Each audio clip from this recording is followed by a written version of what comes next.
काफी लंबे इंतजार के बाद आखिरकार एक बार फिर से भगवान बद्रीनाथ धाम के कपाट भक्तों के लिए खोल दिए गए हैं। श्रद्धालु कपाट खुलने का 6 महीने से इंतजार कर रहे थे।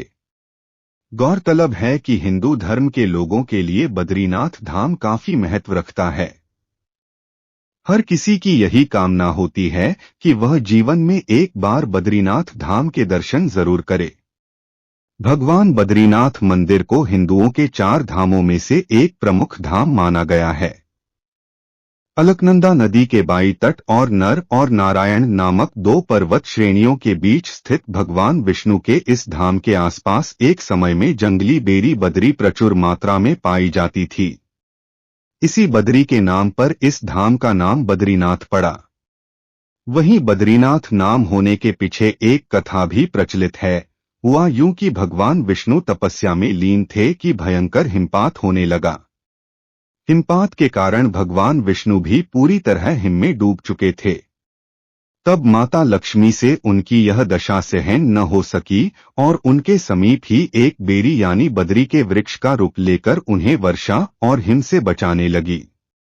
कालांतर में जब भगवान विष्णु ने आंखें खोली तो देखा कि मां लक्ष्मी स्वयं हिम से ढकी हुई हैं।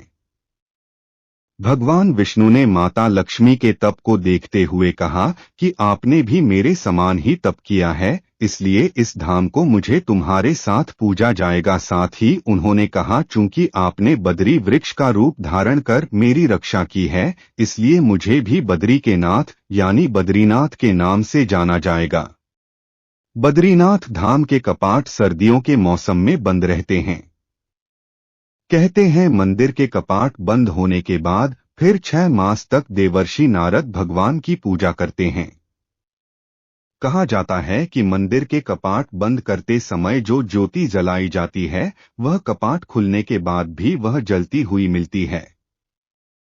बद्रीनाथ धाम पहले भगवान शिव का निवास होता था और वे यहाँ माता पार्वती के साथ रहा करते थे।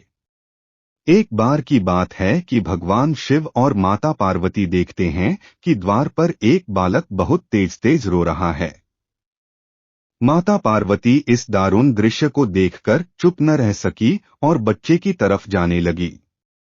भगवान शिव ने उन्हें रोकने की कोशिश भी की, समझाया भी कि इस निर्जन इलाके में यह अकेला बच्चा जरूर कुछ गड़बड़ है। लेकिन बच्चे का रुदन माता पार्वती के हृदय को भेद रहा था। वे बच्चे को उठाने लगी कि भगवान भोलेनाथ ने फिर रोका और कहा कि पार्वती बच्चे को मत छुओ। इस पर माता पार्वती बिफर गई और बोली कि आप इतने निर्दयी कैसे हो सकते हैं।